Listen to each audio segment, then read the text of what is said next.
Untuk acara yang pertama, syarahan pertama, saya dengan segala hormatnya menjemput Tuan Maulana Syamsuddin Muhammad Sadiq, yaitu mubalik dari Sandakan, untuk menyampaikan ceramah yang bertajuk Sumbangan Hazrat Muslim Maud radhiyallahu anhu kepada dunia Islam. Abi Mukarram Maulana Muhammad Syamsuddin Muhammad Sadiq Sahib, mubalik Sandakan की तरफ से उसका मौजू है मुस्लिम मऊद की खिदमत इस्लाम, दुनिया इस्लाम के खिदमत के लिए. Dipersilakan.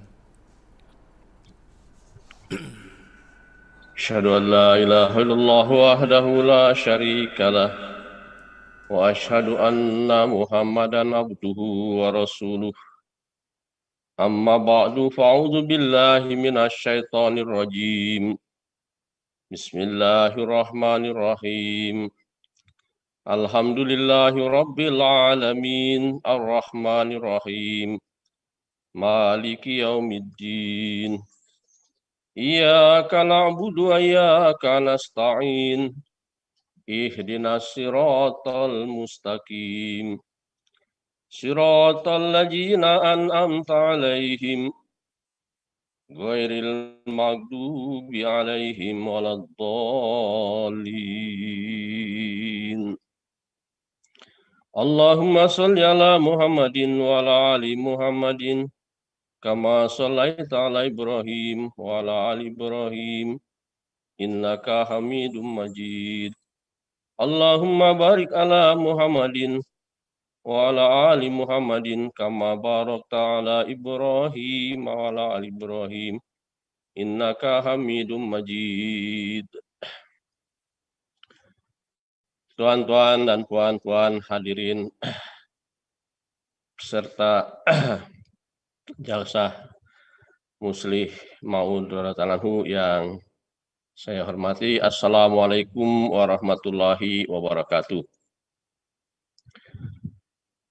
Tajuk yang diberikan kepada saya adalah sumbangan Hadrat Muslih Maud radhiyallahu ta'ala anhu kepada dunia Islam.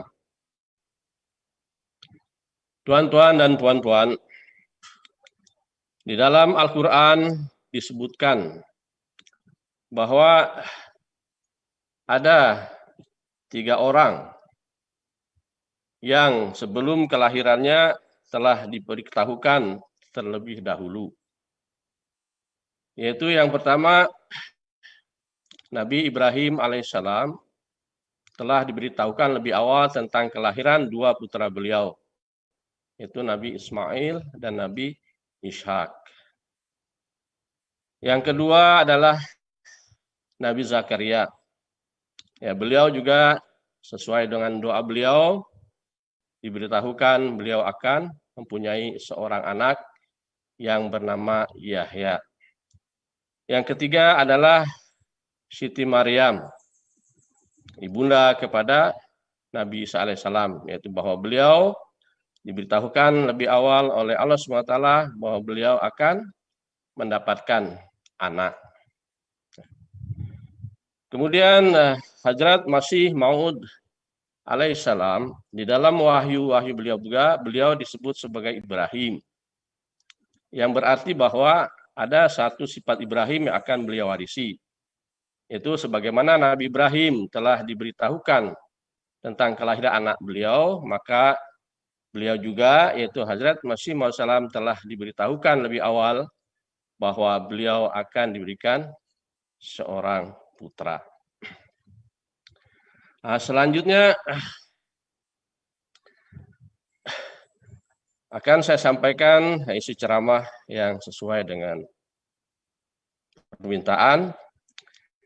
Itu di dalam kitab Al-Hutad karya Al-Makrizi jilid 2 muka surat 350, Rasulullah SAW menubuatkan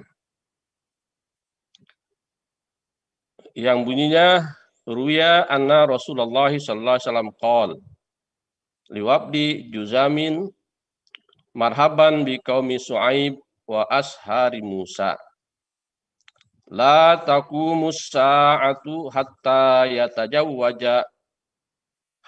yatajawaja fikumul masih wa yuladu lahu. Yang artinya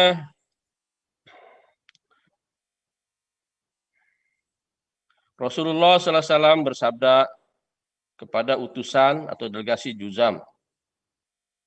Beliau bersabda, selamat datang kepada kaum Syuaib dan kerabat-kerabat besar Musa. Dan asya'ah atau kemenangan itu tidak akan terjadi sehingga Al-Masih berkahwin dengan seorang wanita di antara kamu dan kepadanya akan dianugerahkan anak. Kemudian di dalam Miskatul Mashabih disebutkan juga Rasulullah SAW bersabda, Yanjilu Isa bin Maryama ilal ard wa yatajawwaju wa yuladu lahu. Yang artinya Isa ibnu Maryam akan turun ke bumi, maka dia akan berkahwin dan diberikan anak. Setelah berlalunya masa penantian selama 1250 tahun, barulah nubuatan agung tersebut tergenap atau terpenuhi dengan lahirnya Hadrat Mirza Ghulam Ahmad alaihissalam pada 14 hari bulan Syawal 1250 Hijrah, bertepatan dengan 13 Februari 1835 Masehi. Dan kemudian setelah berumur 40 tahun, beliau mulai menerima wahyu-wahyu dari Allah Subhanahu wa taala. Dan pada tahun 1882 beliau menerima wahyu makmur minallah. Kemudian pada bulan Januari 1886 pada usia 51 tahun, Hazrat Masih Maud alaihissalam mengadakan perjalanan ke kota Hoshiarpur dengan niat untuk menghabiskan beberapa waktu dalam kesendirian atau mujahadah. Dalam sebuah rumah di luar kota Hoshiarpur, beliau mengasihkan diri selama 40 hari. Beliau menghabiskan seluruh masa beliau dalam ibadah dan doa-doa yang sungguh-sungguh dan berhubung terus-menerus dengan Allah Subhanahu wa taala dan menerima banyak wahyu. Beliau memohon kepada Rabb-Nya untuk memberikan kepada beliau sebuah tanda bagi kebenaran Islam. Dan selama masa pengasingan diri atau mujahadah ini, beliau diberikan kabar suka atau nubuatan mengenai seorang putra yang agung yang dilahirkan bagi beliau, yang dalam sejarah Ahmadiyah dikenal dengan sebutan putra yang dijanjikan atau pembaharu yang dijanjikan, yaitu Muslih Maud.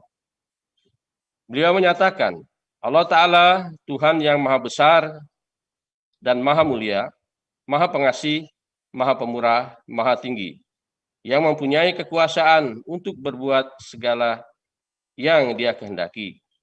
Maha suci dia yang dan maha tinggi namanya, telah menghabarkan kepadaku wahyu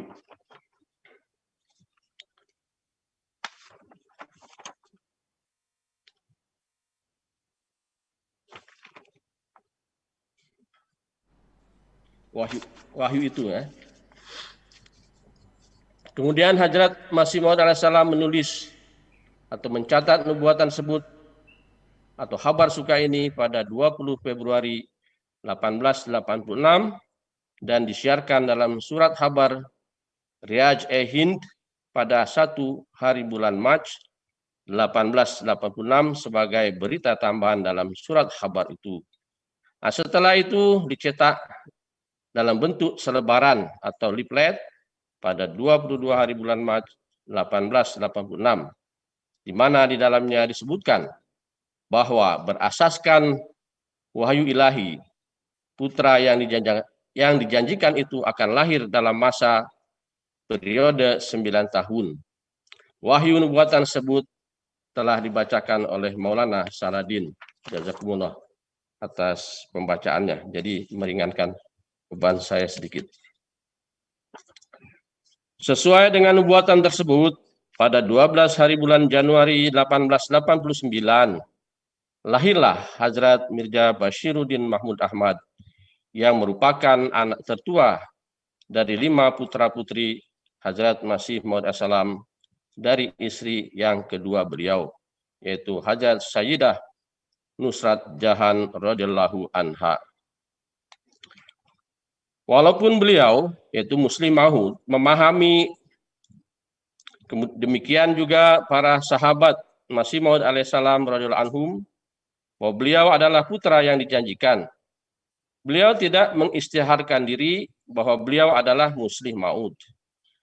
Baru pada tahun 1944, setelah memegang jawatan Khalifah selama 30 tahun, berasaskan ru'ya yang beliau terima pada 28 hari bulan Januari 1944, hari Jumat, beliau mengisytiharkan diri bahwa beliau adalah putra yang dijanjikan sebagai Muslim Maud. Kemudian menyatakannya kembali pada pertemuan khas yang diadakan di Hoshiarpur pada 20 hari bulan 2 1944, di Lahore 12 hari bulan 3 1994, di Ludhiana pada 23 Mac 1944,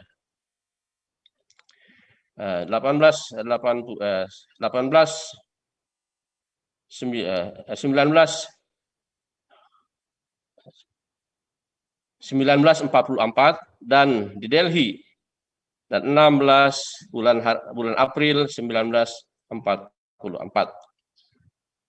Kemudian dalam pertemuan di Lahore beliau mengumumkan, pada pertemuan hari ini saya meminta kesaksian Tuhan yang Maha Esa dan Maha Tinggi yang bersumpah palsu merupakan satu tindakan terkutuk, dan orang yang bersalah dengan membuat dusta terhadap Allah tidak dapat melarikan diri dari azabnya. Bahwa dia memberikan kabar kepada saya di bandar ini, di alamat nomor 13 Temple Road, di rumah Syekh Bashir Ahmad, seorang peguam, bahwa saya adalah yang dituju nubuatan berkenaan dengan Muslim Maud, dan bahwa melalui saya Islam akan tersebar ke seluruh penjuru bumi dan keesaan Tuhan akan ditegakkan di dunia ini. Wahai penduduk Lahore, saya menyampaikan pesan Tuhan kepada kalian. Saya menyeru kepada wujud yang kekal dan Tuhan yang Maha Hidup yang telah menciptakan kamu semua. Jangan mengira bahwa saya sedang bicara pada saat ini. Adalah Tuhan yang sedang berbicara melalui lidah saya. Sesiapa yang mengangkat suaranya di hadapan saya untuk menentang Islam, pasti suaranya akan dibungkam. Siapapun yang berdiri menentang saya akan dihinakan dan dipermalukan. Dia akan dibinasakan dan dihancurkan. Tuhan akan menegakkan satu pondasi agung dengan kehormatan besar bagi kemajuan Islam dan dukungannya melalui saya.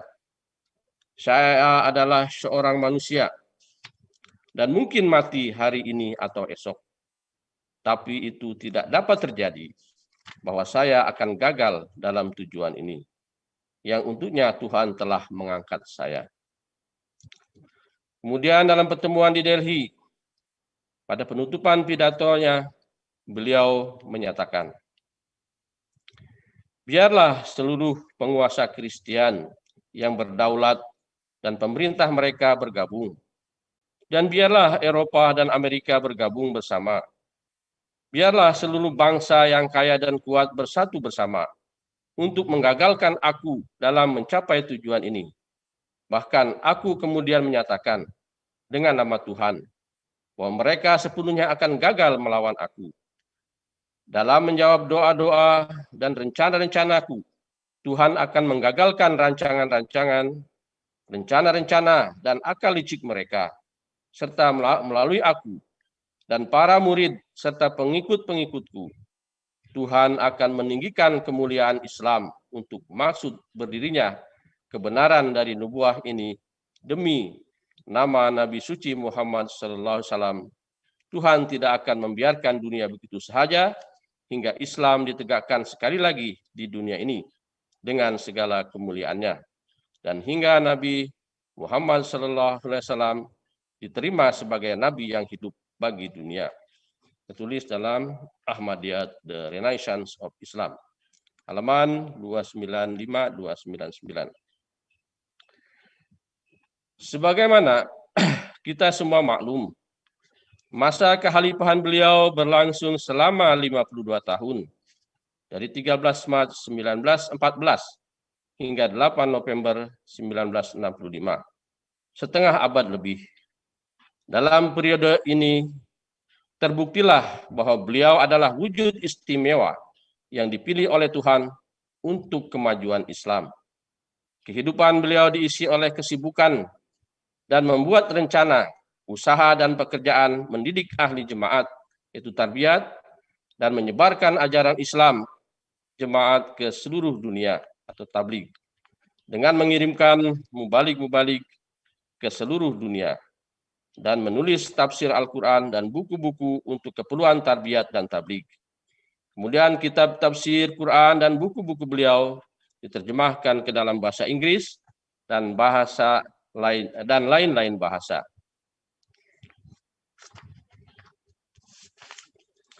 Di antara karya tulis beliau yang sangat penting ialah Tafsir Kabir, Tafsir Sagir, Pengantar Mempelajari Al-Quran, Sistem Ekonomi Islam, Penataan Dunia Baru Islam, Kehidupan Muhammad dan Muhammad dalam Bible, serta Inqilabi Hakiki, dan juga Jalan Para Pencahari, Minhajut Talibin ataupun The Way of the Seekers.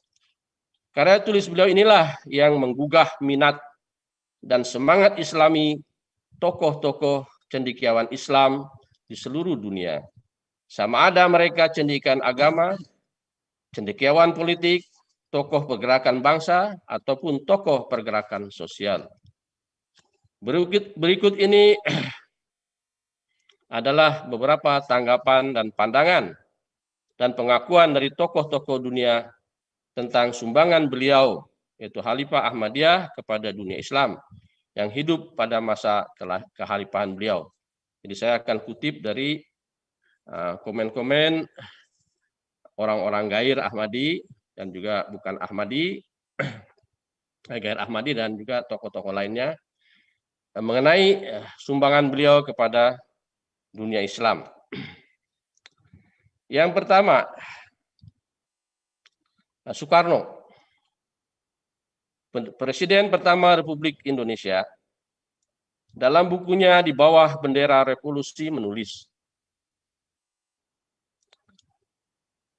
maka oleh karena itulah, walaupun ada beberapa pasal dari Ahmadiyah tidak saya setujui dan malahan saya tolak, tapi saya merasa wajib berterima kasih atas faedah-faedah dan penerangan-penerangan yang telah saya dapatkan dari mereka punya tulisan-tulisan yang rasional, modern, broad-minded, dan logik itu. Kemudian selanjutnya beliau mengatakan dalam buku yang sama, ya, dulu pernah saya terangkan di dalam surat kabar pemandangan apa sebabnya saya tidak masuk Ahmadiyah. Tetapi suatu hal adalah nyata. Sebagai batu karang yang menembus air laut, Ahmadiyah adalah satu faktor penting di dalam pembaharuan pengertian Islam di India, dan satu faktor penting pula di dalam propaganda Islam di benua Eropa, khususnya di kalangan intelektual seluruh dunia umumnya. Buat jasa ini, cacat tidak saya bicarakan di sini. Ia patut menerima tabik penghormatan dan patut menerima terima kasih. Tabik penghormatan dan terima kasih itu marilah kita ucapkan di sini dengan cara yang tulus ikhlas. Yang kedua, Dr. Haji Abdul Karim Amarullah alias Haji Rasul, itu ayah Dr. Hamka, ini ulama besar di Indonesia, menulis, di atas nama Islam dan kaum muslimin sedunia, kita memuji sungguh kepada pergerakan Ghulam Ahmad tentang mereka banyak menarik kaum Nasrani atau Kristen masuk agama Islam di tanah Hindustan dan di lain-lain tempat. Ini tertulis dalam buku beliau Al-Qaulus Sahih halaman 149, Bukit Tinggi 1926. Kemudian Profesor Dr. Hamka dalam bukunya Pelajaran Agama Islam, edisi halaman pertama,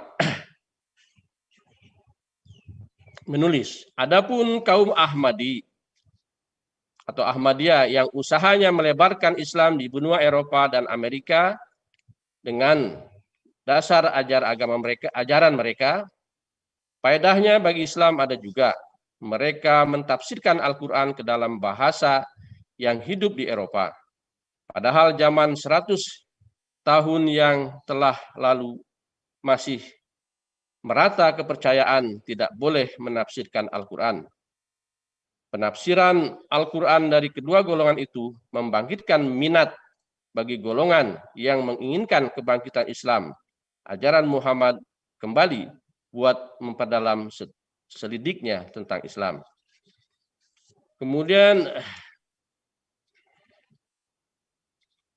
pergerakan Muhammadiyah yang mengikut gerak dan derap maju Ahmadiyah dalam usahanya mengembangkan Islam di seluruh dunia di pusat negara-negara Kristen mengakui jasa dan pengabdian Ahmadiyah kepada Islam. Dalam hubungan ini dinyatakan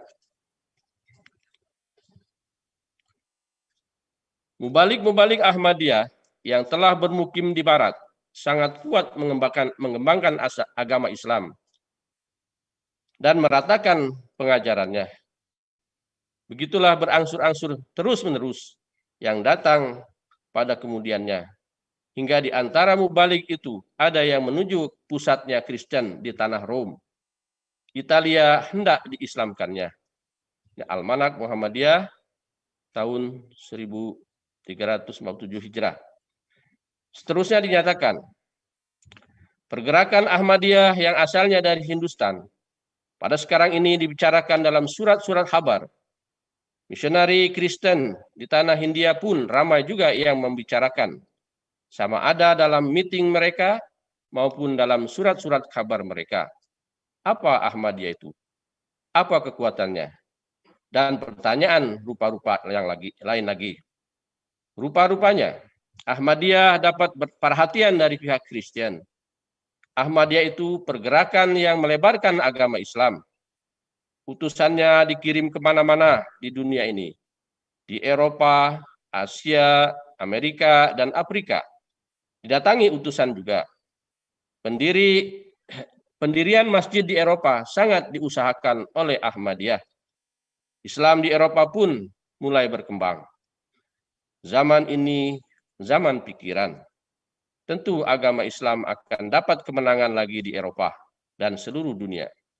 Orang Eropa yang sudah masyhur suka memakai pikirannya supaya sudah tentu makin mendekati pada Islam. Karena Islamlah yang boleh dibuktikan dengan akal pikiran.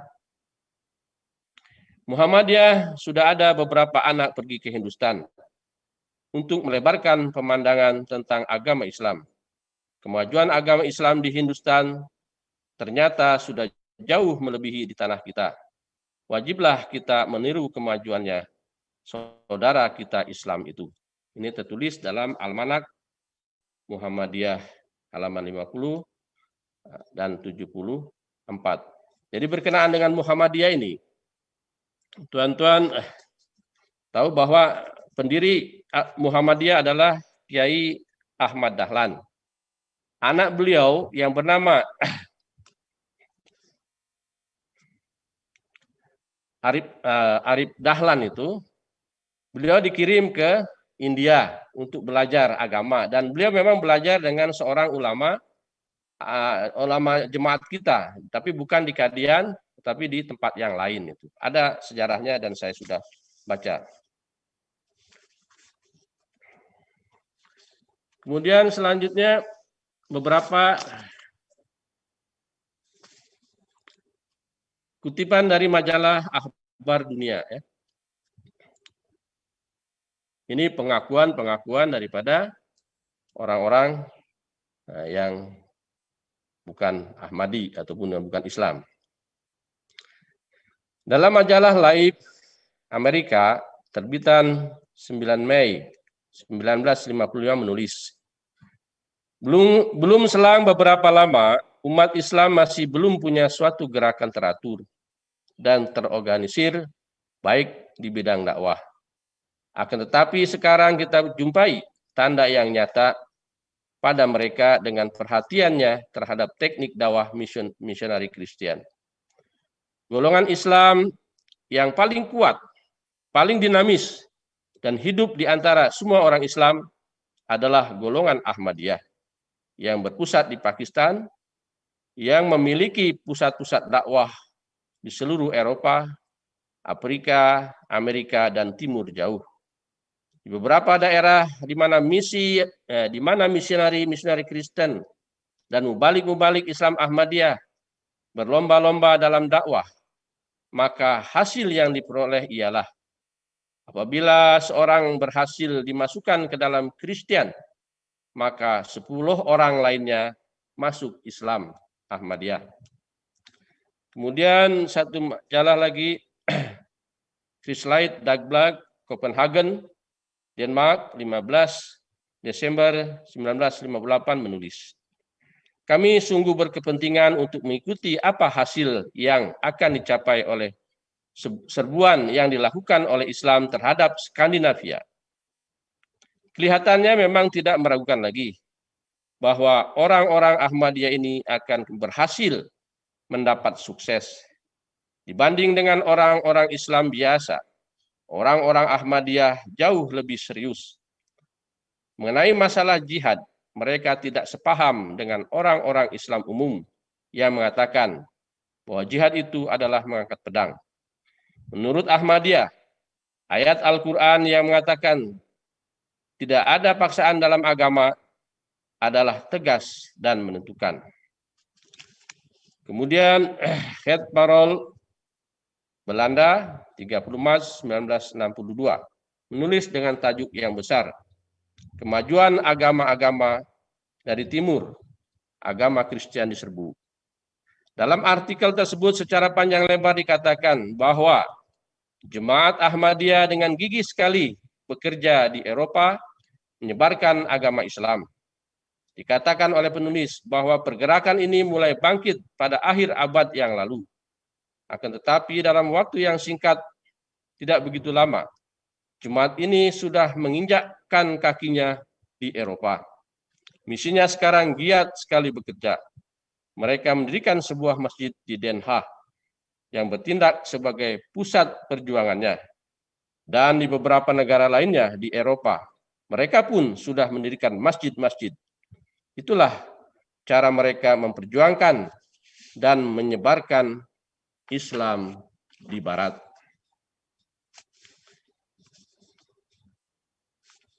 Masih ada waktu, Tuan? Boleh 5 menit lagi?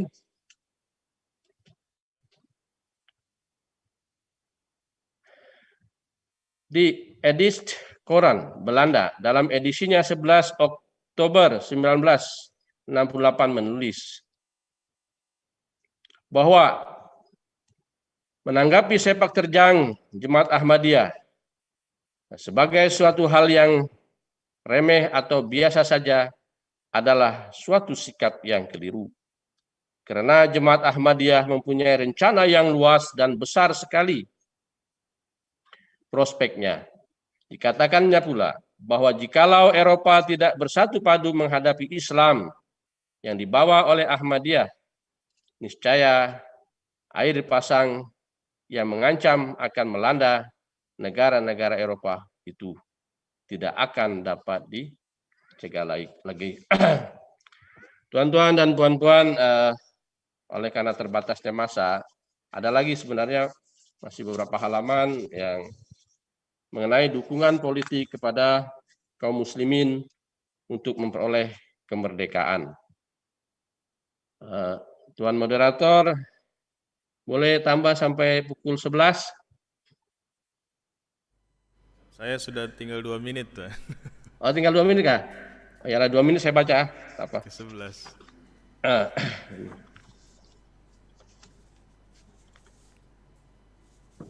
Dukungan politik kepada kaum muslimin untuk memperoleh kemerdekaan. 1. Indonesia. Ketika diadakan peringatan genap 1 tahun berdirinya Republik Indonesia, pemimpin tersebut yaitu Hadrat Mirza Bashiruddin Mahmud Ahmad, menurut Harian Al-Fazal, berpidato antaranya sebagai berikut. Jika bangsa Indonesia akan mendapat kemerdekaan 100%, tentulah hal ini akan berfaedah bagi dunia Islam. Untuk hal itu, ada baiknya jika negara-negara Islam pada masa ini dengan serentak memperdengarkan suaranya untuk mengakui kemerdekaan Indonesia, serta meminta supaya negara lain juga mengakuinya. Selain itu, saya berharap supaya seluruh mubaligh atau utusan Ahmadiyah yang kini ada di India dan di luar India, yaitu di Palestina, Mesir, Iran, Afrika, Eropa, Kanada, Amerika Serikat, Amerika Selatan, dan lain-lain, mendengungkan serta menulis dalam surat-surat kabar harian dan majalah-majalah yang mereka keluarkan, karangan-karangan yang berhubungan dengan perjuangan kemerdekaan bangsa Indonesia, khususnya meminta kepada negara-negara Islam untuk membantu bangsa Indonesia mencapai kemerdekaannya. Soal kemerdekaan Indonesia harus tiap-tiap waktu didengung-dengungkan supaya negara-negara di dunia ini memperhatikan hal itu. Sudah menjadi haknya bangsa Indonesia untuk merdeka di masa ini. Bangsa ini adalah bangsa yang maju, memiliki peradaban tinggi, serta mempunyai pemimpin-pemimpin yang bijaksana. Mereka adalah suatu bangsa yang besar dan bersatu. Bangsa Belanda yang jumlahnya kecil sekali-kali tidak berhak untuk memerintah mereka. Selain itu, tercantum juga beberapa pidato yang panjang lebar mengenai seruan dan anjuran kepada pemimpin-pemimpin negara Islam, supaya mereka dengan serentak menyatakan sikapnya masing-masing untuk mengakui berdirinya pemerintah Republik Indonesia. Hal yang mengharukan ialah suatu perintah umum dari Hadrat Mirza Bashiruddin Mahmud Ahmad, pemimpin gerakan Ahmadiyah, kepada pengikut-pengikutnya di seluruh dunia yang berjumlah lebih kurang 2 juta orang, supaya mereka selama bulan September dan Oktober, yaitu yang baru lalu, tahun 1946, tiap-tiap hari Senin dan Kamis berpuasa memohonkan doa kepada Allah SWT untuk menolong bangsa Indonesia dalam perjuangannya memberi semangat hidup untuk tetap bersatu padu dalam cita-citanya menempatkan ru'ub atau ketakutan di dalam hati musuhnya, serta tercapainya sekalian cita-cita bangsa Indonesia. Ini diambil dari kantor berita Antara Indonesia.